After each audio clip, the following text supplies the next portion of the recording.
People have lived like that around me, where being embodied or disembodied made no difference because they were anyway on fire, so much on fire. Even being alive and breathing and being cremated wouldn't make a difference, so much on fire. When we drop a bomb, we want maximum number of damages to happen, especially damage means generally human beings. This hall looks like a very prime location. Anyway you're going, lit, unlit, just as lit. No, I mean gaslit. Changing for the camera. Something stands up like this. This is our idea of strength. If you don't change this, there is no such thing as spiritual process for you. So Eiffel Tower draws the highest number of people on the planet as a single tourist entity. I thought, oh, not even Mount Everest, Eiffel Tower. This is incredible, this shows where people are, all right? If human romance gets extended that far and sun and moon got married and both of them went to bed,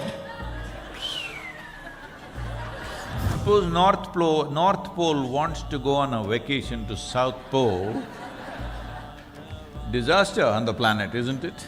And it's happening, North Pole is melting. You must understand that you may be thinking you're doing well because you're wearing high heels and lipstick and walking around. But I want you to understand, an extermination of the feminine is happening across the world. But the important thing is, when we say Shiva, we are talking about half man, half woman. This doesn't mean that he was belonging to a certain community.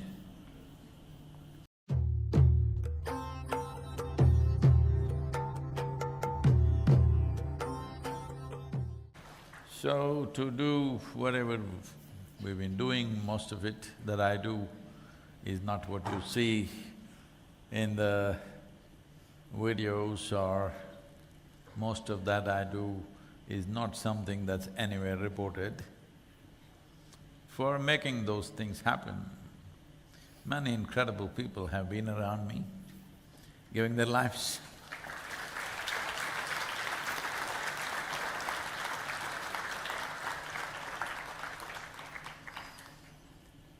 Not just their time and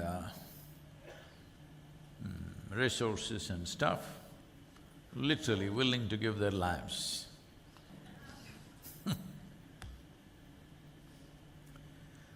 But when these things were happening, there were many people who were just willing to go with it.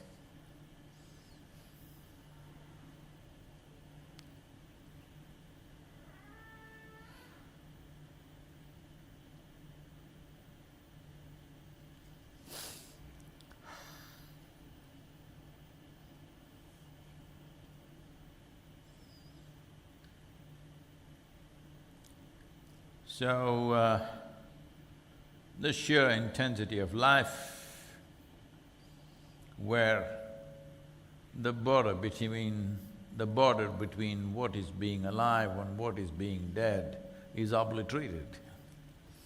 People have lived like that around me, where being embodied or disembodied made no difference because they were anyway on fire, so much on fire. Even being alive and breathing and being cremated wouldn't make a difference, so much on fire. Well, it's incredible but not easy, fantastic, but not fun. I hope you understand the difference, because Everywhere people keep saying, I want to have fun, I want to have fun. So I say, you're still children. Hello? Little children want to have fun. If you're grown up, you want your life to be fantastic. Fun anybody can have. You can light a firecracker and run around, or you can eat or drink or laugh with your friends and have fun. Nothing wrong. Nothing wrong with anything with life. It's just that it's bloody brief. If you don't light it up, it's gone. Either it got lit up and left, or it anyway left. This is all the choice. If there was a choice, if I don't light up, I can perpetuate, I wouldn't argue with you. But whether you light up or you're a dud, anyway you're going. Hello? Today that sannyasi from the Manikarnik ashram which is there, he's inviting me. I said, what, are you booking me up for tonight?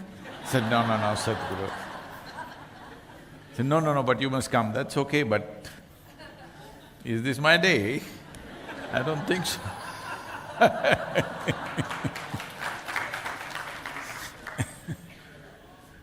So, whether you don't light up or you just light up on one side and little be a, you know those glowworms, fireflies, only their ass is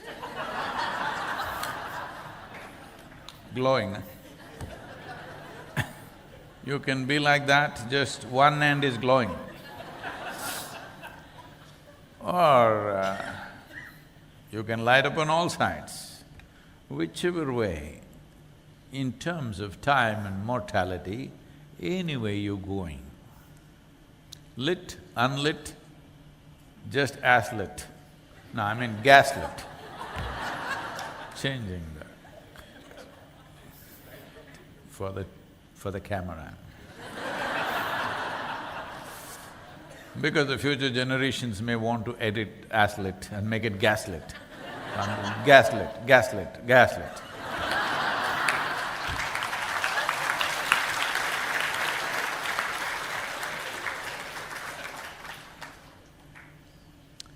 But whether you light up, you don't light up, anyway it's going away. So it's not really a choice, but people think it's a choice. The tragedy of life is in that people think it's a choice. But tell me, is there really a choice? Is there a choice? There's no choice, but everybody thinks there is a choice. Because they have this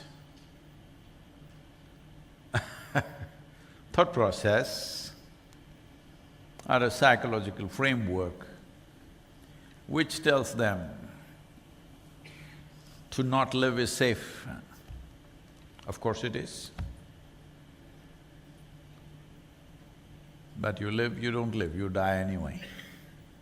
Hello? Anyway you die. Well, along the way, outside situations may grab you. Something will happen. Outside situations may grab you and maul you. Sometimes you may be a little digested by the world. Yes, I can see that, I'm sure if I had seen you when you were 6, 7 years of age, it was like now slightly digested. It's okay, I understand. There are acids and alkalins in the world which can digest you. Hello? There are people around you who could eat you up partially. Hello? There are. I'm not innocent of that, I know it's there. But for most people, their faces and body have become like this not because of somebody else. It's their own doing, their own acid, eating them up all the time. I was just talking to the tourism ministers from across the country, all the 28 states. They'd assembled recently in one place. I was in a conference with them, and before that I was just looking up, okay, what are the big tourist attractions in the world? Would you believe this, that the highest number of tourists on the planet go to Eiffel Tower? Tower of steel. And every time I have looked at it, I thought this is a engineering monstrosity. You could build that with half the steel, but somebody built it that way. It's like the Studebaker. You know what Studebaker? You know the cars? Hello? You not seen a Studebaker? Studebaker? You have it in Belarus? You don't have. In Hyderabad, people must know. They're still using it for their weddings. They cut off the tops, of course, but it has wings and everything. You could have made it into a battleship. There is enough metal to make a ship out of it, but they made a car out of it. You don't call that engineering, you don't call that technology, okay? Because anybody can build that. The whole thing about engineering is, with minimum you did the maximum, then it's engineering. Hello? So Eiffel Tower draws the highest number of people on the planet as a single tourist entity. I thought, oh, not even Mount Everest, Eiffel Tower. This is incredible, this shows where people are, all right? I think they're going to Eiffel Tower in the morning and waiting for the evening because something else is drawing them.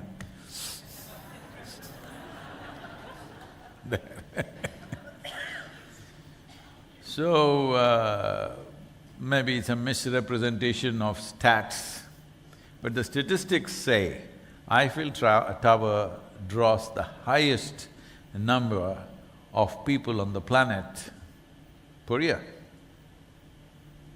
When I saw that, I thought we should change it. And now we are here in Kashi, a tower of light should draw more people than a tower of steel.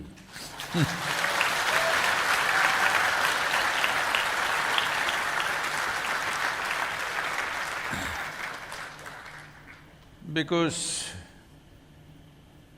towers are built, various kinds of towers, always kings and, when they conquer a land or when they commemorate their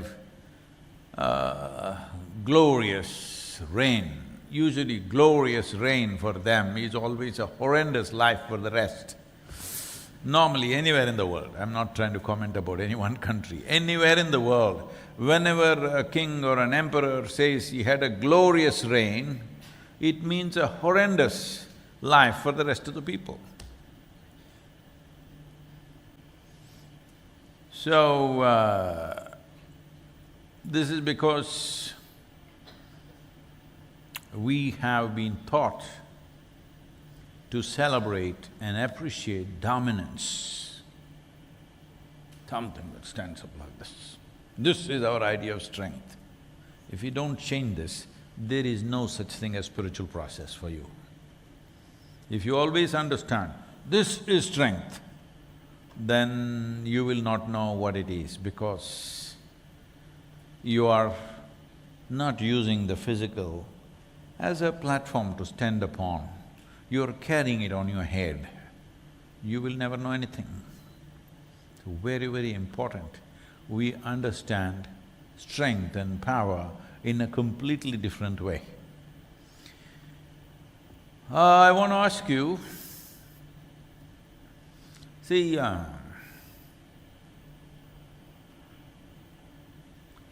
When somebody drops a bomb, whether it is packed in my body or it drops from the sky, when we drop a bomb, we want maximum damage, hello? Because we spend money on it. Please understand the economics of it. When we drop a bomb, we want maximum number of damages to happen, especially damage means generally human beings. This hall looks like a very prime location.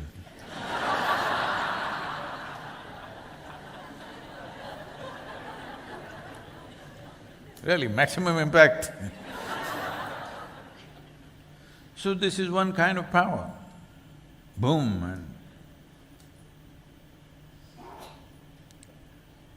Right now, are all of you breathing?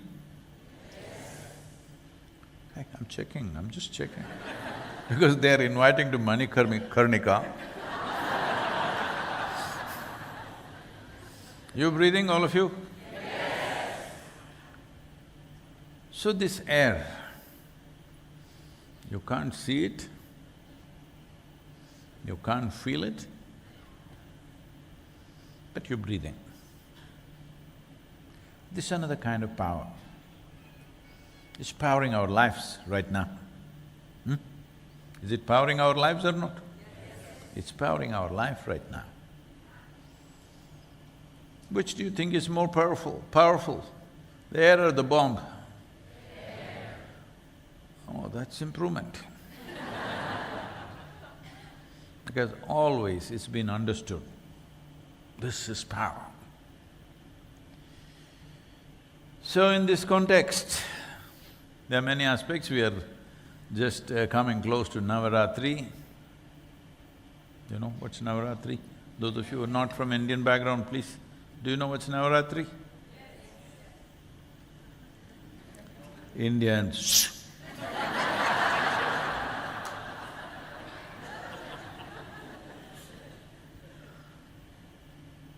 Navaratri means 9 days and nights dedicated to the divine feminine, different forms of the divine feminine dedicated to that.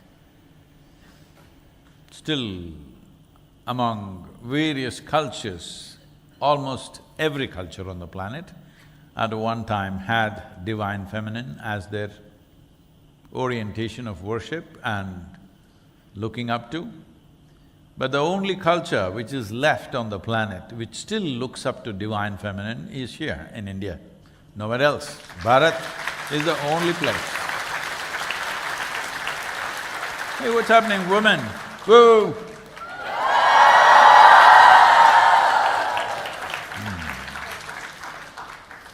You must understand that you may be thinking you're doing well because you're wearing high heels and lipstick and walking around. But I want you to understand, an extermination of the feminine is happening across the world. True extermination. Not the female, the feminine. When the feminine is obliterated, the female will suffer without knowing what she's suffering. Yes, it is like women will become like ghosts without the spirit of being feminine. Unfortunately, we're driving the world in that direction. So Navaratri is very, very important to bring that back everywhere in the world, not necessarily in the same form. It is a very culturally rich celebrations and things which is very, Indianesque.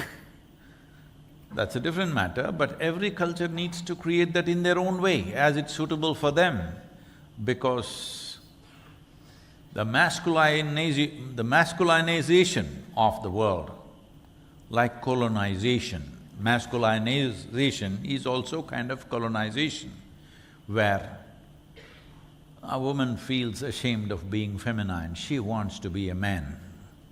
That's happening. Women are showing their muscles. I'm not saying they shouldn't have muscles, but that is not their strength. Hello? Hello? Yes. That is not your strength, that is not the quality. You need muscles, you can grow some muscle. that's fine. So, why am I talking about Devi in the abode of Shiva? Because he is half man, half woman. The ideal man, one half of him is woman, another half of him is man. Immediately Western scholars say, oh, he's androgynous. That's not what we're talking about. I'm saying it's important, these two qualities which are two polarities of the physical world, masculine and feminine. You can call it whatever, positive, negative, yin, yang, this, that, whatever. Essentially, you're talking about the two polarities of physical nature. If these two polarities, when we say polarities or poles, they must stick to their positions. Hello? Suppose North Pole wants to go on a vacation to South Pole, disaster on the planet, isn't it? And it's happening, North Pole is melting. Where will it go? It'll go to the equator and then go to South Pole one day. This is a disaster unfolding because poles or polarities means they must hold their position. Only if they hold their position, there is a balance. This goes for the planet, this goes for human beings, goes for every creature, this goes for the whole cosmos. That physical world is created with a little tension between the two polarities. Without that, there is no physicality. Physicality will die. But we are going in many different ways, that's okay, but the important thing is when we say Shiva, we are talking about half man, half woman. This doesn't mean that he was belonging to a certain community. It means that the only way life can be complete is by carrying the two polarities equally within oneself, around oneself, in every possible way. Only then there is life. Physical life is only possible between two polarities, otherwise it's not really possible. You can intellectually, mentally, you can make up many things, but physically there has to be polarities, otherwise there's no existence, whether it's the planet or the cosmos or our lives, whichever way we look at it. Otherwise, we will be confused about everything in so many ways. This happened, can I?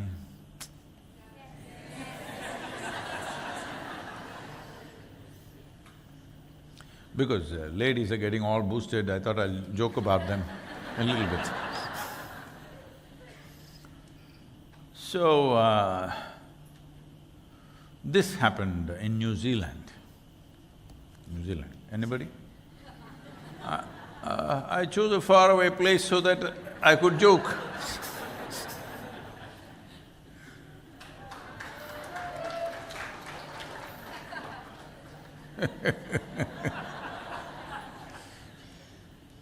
There was a young lady who had blonde hair.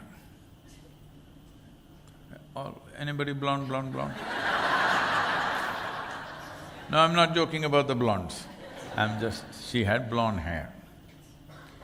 One day she decided that she will dye her hair jet black.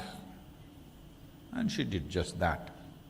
And she was driving on the countryside and then a shepherd was having his whole flock cross the street or the road. And she stopped. And she looked at all the sheep, when they're all together, you've seen that one? When they're all together, they're going. And she looked at that and she was very fascinated and she called the shepherd. He came and he said, see, if I guess how many sheep you have in your flock, can I have one? He laughed and said, by all means, how can you guess? She…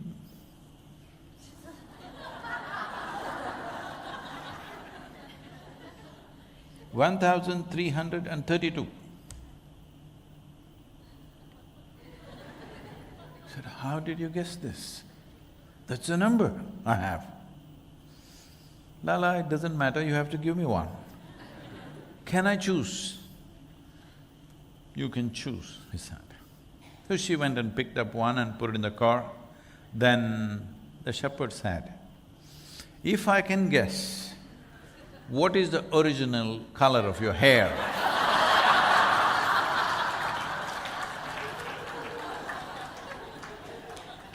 if I can guess what is the original color of your hair, can I have my dog back?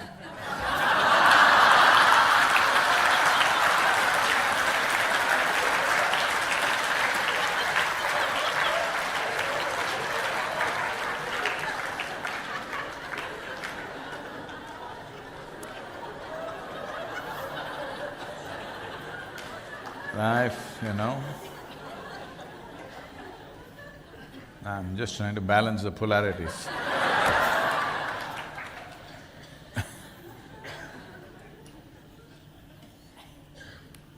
So, bringing this balance within our system, very important, because without balance there is no clarity. When you're like this, there is no clarity. When you're balanced, there is clarity.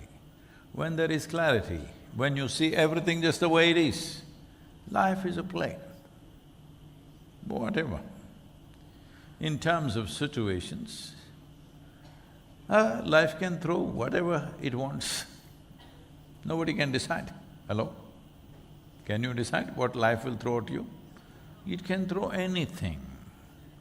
It can throw a party for you, it can throw a disaster at you, it can throw, most fantastic relationships, it can throw divorce at you, it can throw death at you, it can throw disease at you, hello? It could throw anything at you. But how you hit it depends on how balanced you are and how clearly you see it, hello? This is something most people, generally they're not aware of, not always, but these days, the sports, what do you call this, sports science, is it? What do you call that? They're approaching every sport scientifically. What is that, sports science, is it?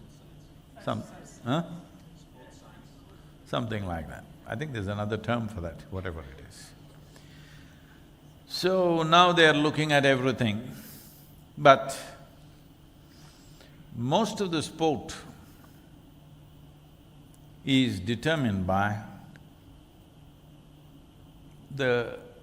how quickly you can see it. If I can see something a millisecond faster than you, then I will be better at that sport than you are.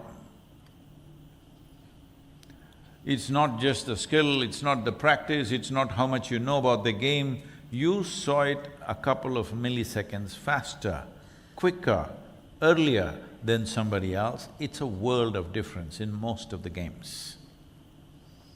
You saw it little later, well, it's gone by you. So, this is true with life also, that how quickly you see it depends on how clearly you're seeing things. We're not talking about just physical vision. In sport, it's physical vision, but with life, it's not just physical vision. Seeing means you see situations a little ahead of somebody and suddenly everything is easy, isn't it? If you see it after it hits you, then it's hard. And most people see it only after it hits them. Most people don't even see it after it hits them, they think something happened. If it hits them, they think God is angry with me. People come and ask me this, Sadhguru, continuously these things are happening in my life, Sadhguru, you think God is angry with me? I thought generally he's happy with idiots.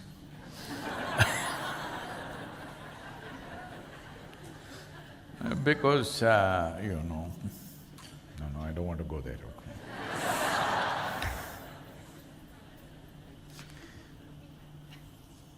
We are always busy giving reasons and explanations for everything rather than understanding the more clearly we see life, the better we live. Better or a wonderful or a beautiful life means what?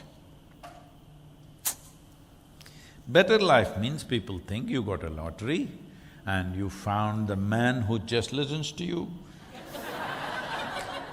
Better life, he must listen to you, he must do exactly what you want. Oh, our life is so wonderful, we have everything that we want. People talk about this. And my husband is so loving and nice and sweet, he doesn't even forget my birthday. This is the idea of a wonderful life. So the moment you make this your wonderful life, you will not even light the basic fuse of your life, you will go unlit. Because comfort, physical, psychological, emotional comfort, if you think that is the wonderful life, you won't light up. Because now you think lighting up means fire. Who wants to catch fire? But if you don't catch fire, you don't light up. If you don't light up, you don't see. Do you see fire and light are very connected? Hello? The reason why you can see during the day is something up there that you call as sun is burning. Hello? Burning. Seriously burning, isn't it? If it doesn't burn, suppose it was comfortable. Because there are stories in India about how sun and moon got married and they lived well ever after. In case such a thing happens if human romance gets extended that far and sun and moon got married and both of them went to bed, end of it, isn't it? So, I want you to carefully define your life at this stage in your life. For whatever reason, you got trapped with me.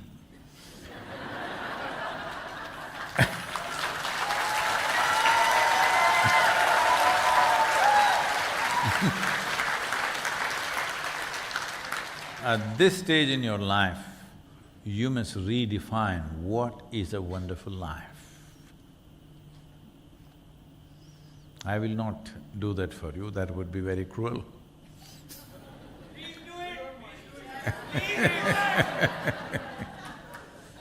Because you will go home and tell your husband and wife and children and parents and they will all come after me, murderers.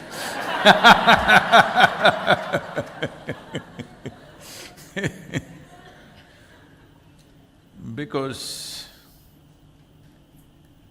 a life that is lit and burning bright is a wonderful life for me. But if you're burning that hot and that lit, you can see through everything around you. If you see through everybody around you, you cannot be in many things that you are in right now. Hello? Certain sweet nothings are needed, hello? Which don't mean a damn thing, but it's sweet. Needed, isn't it? Hello? Because still life is being dominated by body, thought, emotion.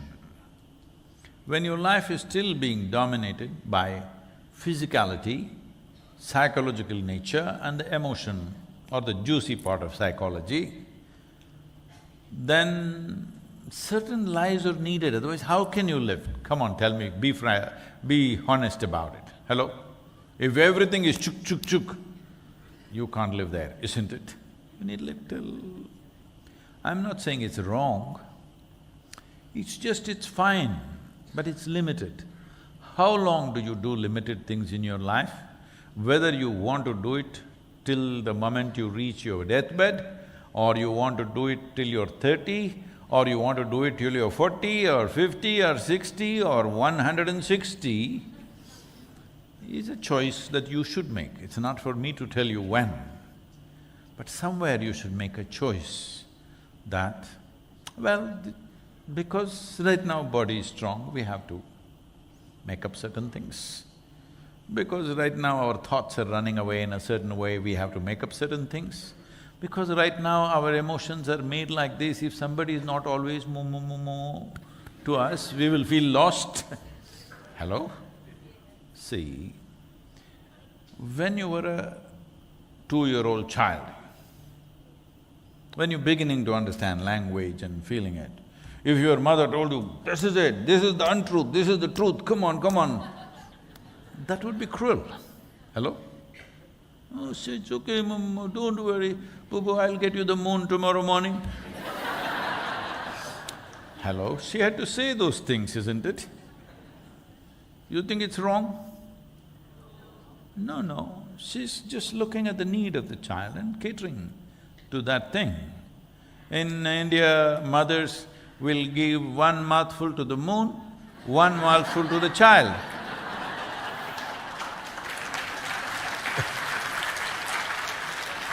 It is absolutely wonderful that a child believes that the moon is eating with me and both of them eating, and he's happy and he eats. And when he's looking up at the moon, she'll keep on mixing more and more and more.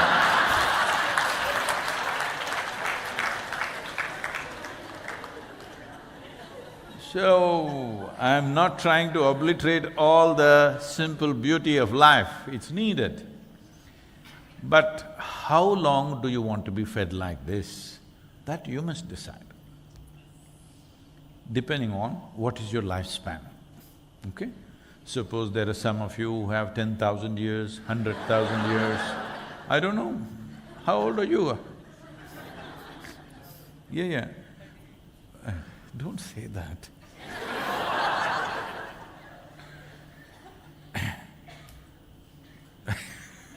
Because when you wear antique jewelry, I'm thinking you may be 360 years old. Probably at that time it was in vogue and you're still wearing the same thing and… So, how long do I do a certain thing in my life is your decision. You must, every one of you must, because it's a limited amount of time. Whatever is your limit, I don't know. I know my limits very well. Your limits you must fathom and see what is the time limit you have and when should you shift your definition of what is a wonderful life. You can't be holding the same definition that you made up when you were 16 years of age. Hello? Hello? Because at 16, your intelligence was hijacked by your hormones and you were… suddenly everything was looking different, you couldn't make out what is what. Hello? Yes or no? See, you were 10, 11, you looked at everybody looked the same. Suddenly you're 14, 15, suddenly every bump on the body is looking like a cosmos by itself. Hello? Yes or no? So, how long do you take to come out of that and look at life the way it is? How long? And then after that pot starts fading a little bit, then other things in the world of you wanting to look bigger than somebody else, richer than somebody else, you want your car longer than somebody else, you want your house bigger than somebody else. When will you grow out of those things and look at life for what it is? Because whatever you gather, including your body, can only facilitate certain things socially in terms of survival. It will never ever enhance your life.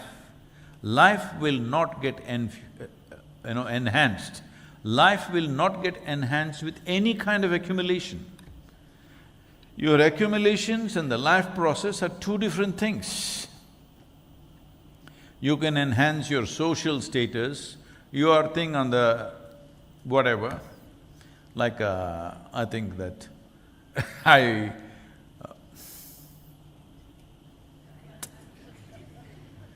almost uttered a name, so let me stop.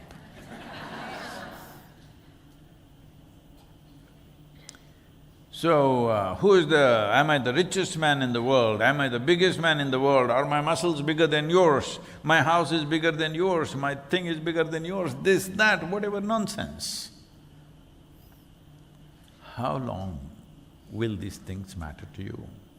When will you become absolutely life-oriented, not being something other than others? This is an inflection point you must determine.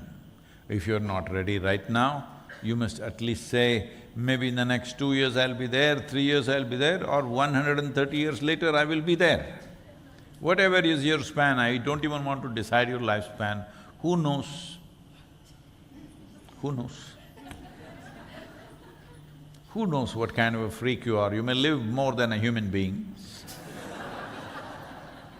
I will not even take a call on that, but you must decide where is the inflection point for me from being lost in my physicality, in my psychological structures, in my emotions and my social stuff. When will I really become life-oriented? This is something you must take a call. When am I ready for that? Generally, there is a there is a kind of a culture that you turn spiritual when you can't do anything else properly. When you get so old, when you can't stand up or sit down or walk straight, then you must become spiritual because the body is giving up. Well, if you cannot even sit or stand properly, that means you have become in many ways disabled, all right? Tell me, when you're disabled, is it the best time to climb the peaks of your consciousness? Or when you're still enabled, you should do it? Because even if you're willing, what's around you may not cooperate. Because when you're disabled, you may badly need something, a walking stick or a helper or something. Somebody needs to take care of you. At that time, where is… See, once body is giving you trouble, it will become the sole focus of your life, yes or no? Why being healthy is important is so that you can keep the body aside, not to glorify the body, but you can keep it aside, not be bothered about it, because it's well, everything is working, what is there to do about it? If it's… the moment it's ill, your whole focus will be about it. I can do this to you right now. Suppose we just take a small pin and put it into you, all right? Now we will talk about the glories of Shiva.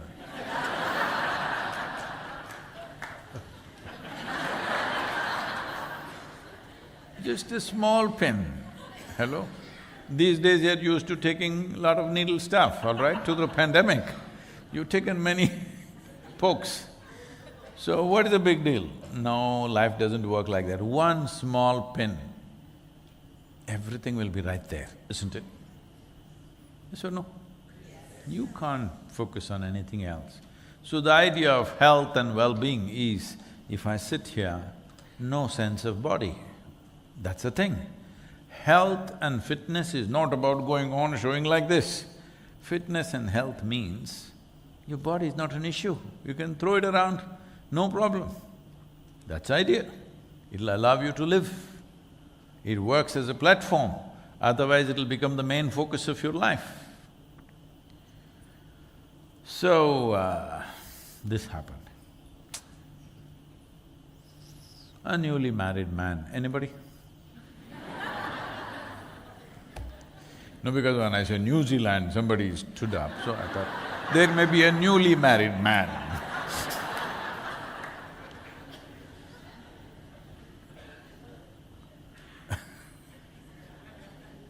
Newly married man one day came home a little early in the afternoon.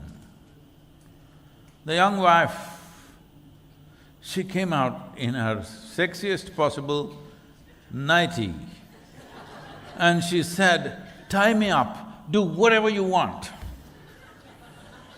He looked at her, he immediately tied her up, picked up his golf kit and went golfing.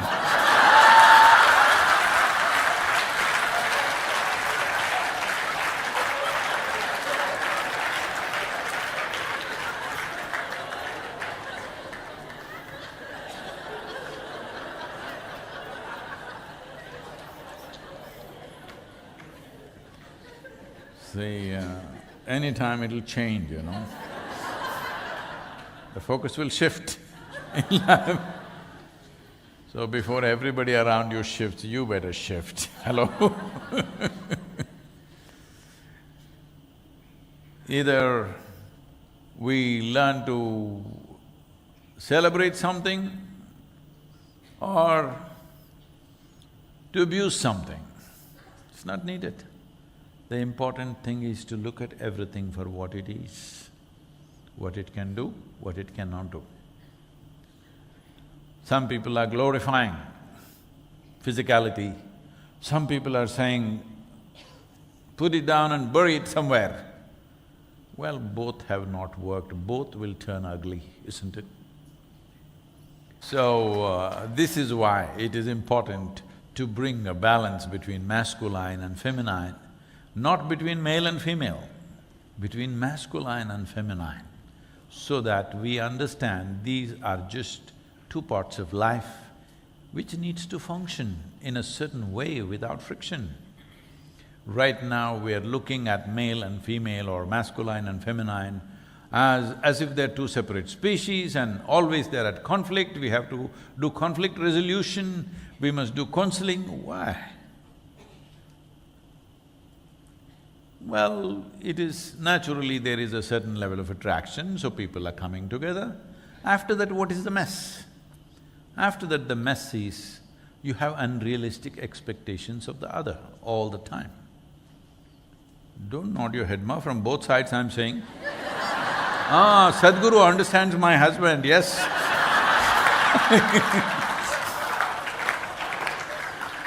From both ends. From both ends, people who claim they love each other are doing terrible things to each other all the time. Hello? I'll take back all the time, a whole lot of time. Not all the time. If it was all the time, it would be over. So this is happening because there is no clarity about what I am, what the other person is, what it is. It is not only in male-female relationship, among human beings, as individual people, as communities, as societies, as nations, as race, as religion or whatever nonsense. In whichever way you have broken humanity into a million different pieces, nobody seems to have the necessary clarity to see what is the other group or other person. Simply going on with our own stuff. And this is not the question of… see, it's not about whether there is violence in the world. Yes, it's a deep concern because our ability to cause violence has been so empowered, multiplied manifold over, so in that sense it's a concern. Or even if you were using a stick or a stone or a sword, it's still a concern because it hurts somebody. But more important than that is how much life is gone, how much human potential and life potential is just wasted and squandered thinking about how I can do this or that to somebody else, whether it's love or war, both. It's about doing something to somebody.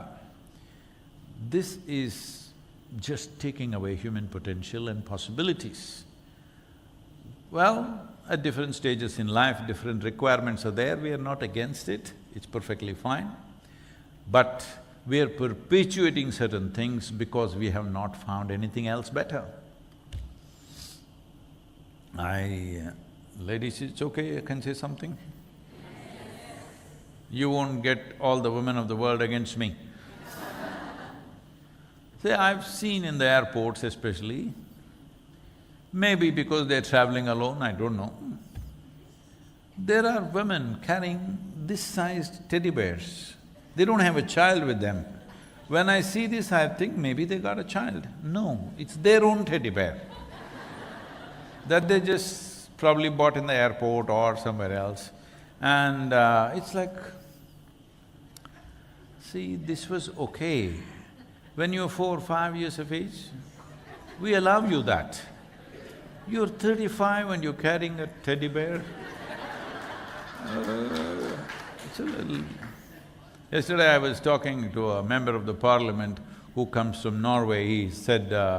he invited me, he said he showed me a picture of some remote part of Norway where they have set up some seed bank, because this was about safe soil discussion and they came to meet us about this for Norway. And they've set up a seed bank. They said this is like the Noah's Ark. All the seeds we are accumulating in this place just in case if there's a nuclear holocaust or an asteroid hit us or whatever happened and species got destroyed, we will have this seed that we can put it back. And then he went on to say here, what was the number he said? Something, there are some 1,500 and odd people in that whole region, and there are some 6,000 or something polar bears. Then I looked at him and asked, which one are you? So, if life is about… See, for all other creatures, I'm trying to inform you because how many of you are still having doubts about whether evolution happened on this planet or not? American people, I'm asking you. Hello? Lindsay, you're creation or evolution? Still evolving or… No, well, most of you may not understand this, still there is a debate in America whether the world was created in 7 days, 6 days, or it happened over millions of years. There is still a serious debate going on. Still certain schools are still teaching that it all happened in 6 days. Okay? So that's why I checked in case there are any creation theory people. So, I'm saying all of you have been through that phase where your life was just about eating and breeding and, getting old and dying one day, sleeping. When you were a polar bear, you were sleeping 6 months a year. It was okay. Hello? When you were a polar bear, it was all right, you slept for 4 to 6 months, it was okay. All you did was eat well and breed, it was okay. Now I'm just reminding you, you have evolved, it's been a long time. It's time to look and explore at the human possibilities. Hello? We still have a little bit of animal in us. Nothing wrong because that is the nature of life, that's how we've happened. Because it didn't happen in 6 days. It happened slowly, so still some parts of animal is there in us. But we have been given enough brain and enough consciousness, enough awareness to sit here and think through whatever we have. Hello? Yes or no? If you're willing, you can actually… It's not like somebody has more brain than you. Yes, for certain things it's true, but for enhancing the life quality, all of us have the intelligence to do it. It's just that because we already have a definition of what is a wonderful life. which was formed when you were 14 and flush with… Hello? You were simply flushing for nothing. These definitions were formed at that time and they are still being carried instead of redefining. Many of you have… life has forced you to redefine. That's not the way. You must sit down and redefine according to your intelligence and capability. Hello? Yes or no? Yes. You must sit down according to your present level of intelligence, wisdom that you have. You must redefine what is a wonderful life. If you do not change the definition, well, we will fall into the same thing. 2 days we will do this and that. When we get excited, we come to Kashi and then fall back into the same thing. If you do not know this, in this country, people came to Kashi towards the end of their life and they never went back. You know this? You? Oh, Sadhguru, tomorrow I'm flying back. It's okay, but I'm saying in some way, it doesn't matter, you can go back to wherever you're going, but you shouldn't go away from a tower of light, isn't it? Hello? You can go away from the city, that's okay, but you shouldn't move away from light, because moving away from light means moving away from clarity, moving away from being able to see. That's what it means. So you don't move away from Kashi, because Kashi is not a town, Kashi is not a temple, Kashi is an aspiration. Either it is found conscious aspiration or unconsciously you're aspiring, but every human being is aspiring in some way to become a tower of light, isn't it? Knowingly or unknowingly, everybody is aspiring to become a Kashi.